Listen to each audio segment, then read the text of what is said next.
வணக்கம். Zero tolerance நாவல் தோழர் பானி இக்பால் எழுதினது. நான் படித்து முடித்து ஒரு 3 நாள் ஆச்சு. இந்த 3 நாளில்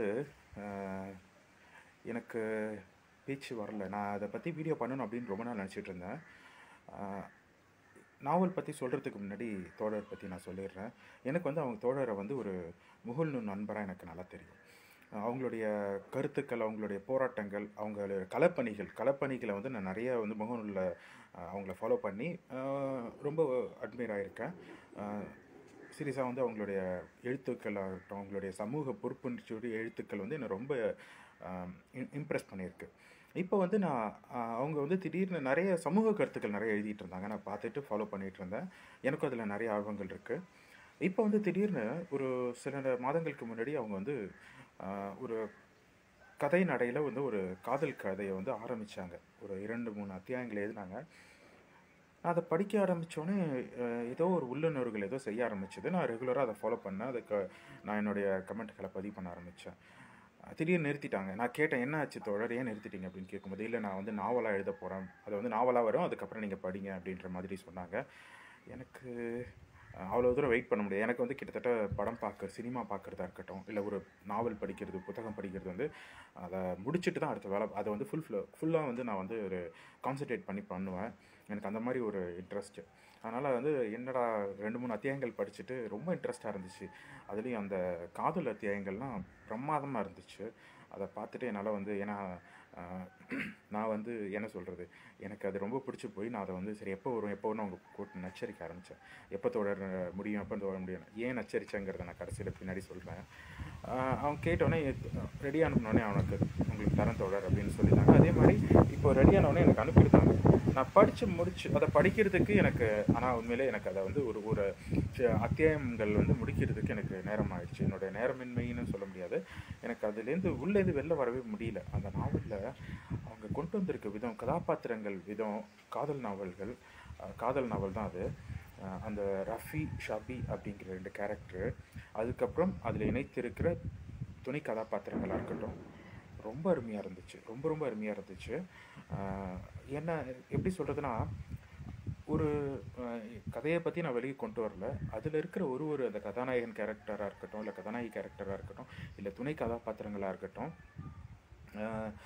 அவங்கவுங்க அந்தந்த வயசுக்காரங்களை தன்னை அந்த இடத்துல வச்சு பார்த்துக்கிற அளவுக்கு இம்பேக்ட் மேபி எனக்கு அப்படி தோணுச்சானு தெரியல. என்ன நான் என்ன சொல்கிறது, ஒரு காதல் கதையில் அந்த படிச்சுட்டு இருக்கும்போது நான் என்னை இந்த சினிமாவில் ஒரு டயலாக் வரும் தெரியுமா, சந்திரமுகியில் தலைவர் சொல்லுவார், சந்திரமுகியில் கங்கா தன்னை சந்திரமுகியாக நின்னா, சந்திரமுகியாக பார்த்தா, சந்திரமுகியை சிரித்தா, சந்திரமுகியாவே நினச்சிக்கிட்டா, கடைசியாக சந்திரமுகியாக மாறிட்டா அப்படின்னு சொல்லுவாங்க தெரியுமா.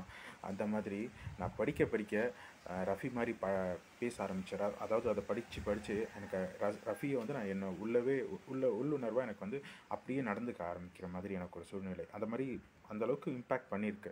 அதுக்கப்புறம் ஒருவேளை எனக்கு மட்டும் தான் அப்படி தோணியிருக்கேன் அப்படின்னு நான் யோசித்து பார்த்தேன். ஆனால் ஒரு கேரக்டர் ஏதோ ஒரு வகையில் அவங்களை பாதிச்சிருக்கும். அவங்க அதே மாதிரி ஒரு அவங்க அம்மா கேரக்டராக இருக்கட்டும், இல்லை ஷபியோட அம்மா கேரக்டராக இருக்கட்டும், அதுக்கப்புறம் நண்பர்கள் கேரக்டரு, அந்த மாதிரி கேரக்டர் ரொம்ப பிரமாதமாக அட்டகாசமாக பண்ணியிருக்காங்க.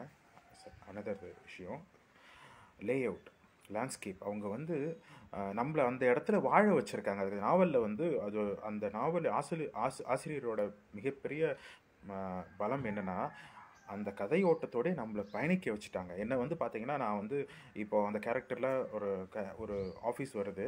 அந்த ஆஃபீஸு எப்படி இருக்கும்னு என்னோடய இமேஜினேஷனில் க்ளீனாக தெரிய வச்சுருக்காங்க. அவங்களோட வீடு எப்படி இருக்கும், அவங்க புதுசாக ஒரு வீட்டுக்கு போகிற மாதிரி காட்டுறாங்க. அந்த வீடு எப்படி இருக்குங்கிறதோ, அவங்க காரு, இது எல்லாமே நம்மளை கதை ஓட்டத்தோடு அவங்க இப்போ ஒரு பயணம் பண்ணுறாங்கன்னா, அந்த பயணத்தில் நம்மளையும் கொண்டு போகிற அளவுக்கு பிரமாதமாக அந்த என்னை முழுக்க அந்த கதையோடையே கொண்டு போயிட்டாங்க. ஸோ எனக்கு முடிவு வரைக்கும் ரொம்ப அருமையான ஒரு நாவல். படிக்கிறதுக்கு ரொம்ப 3 நாளாக நான் அதுலேருந்து வெளில வரவே இல்லை. அப்படியே அதே ரஃபி, ஷபினே என்ன சொல்கிறது, அப்படியே என்னை போட்டு யோசித்து கடைசியில் அப்புறம் முன்னாடி சொல்லியிருந்தேன்.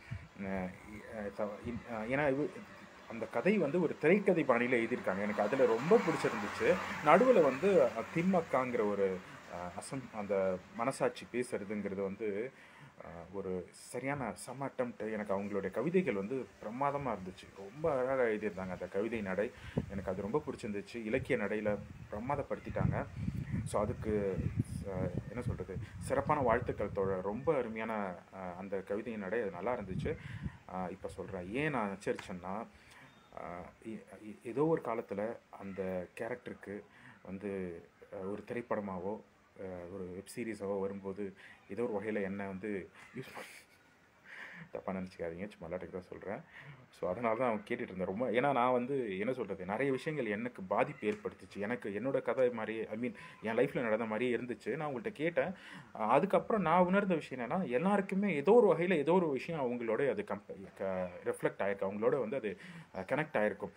ஏதோ ஒரு வகையில் ஒரு ஆஃபீஸில் லவ் பண்ணுறவங்களுடைய கதை, ஆஃபீஸில் லவ் பண்ணவங்களா இருக்கலாம், இல்லை வந்து ஹஸ்பண்ட் அண்ட் ஒய்ஃப்குள்ளே இருக்க கூடல்கள் இருக்கலாம். இது எல்லாமே வந்து ஏதோ ஒரு வகையில் படிக்கிற வாசகர்களுக்கு வந்து அது கனெக்ட் பண்ணியிருக்கோம். எனக்கு அந்தளவுக்கு அது வந்து பிடிச்சி போச்சு.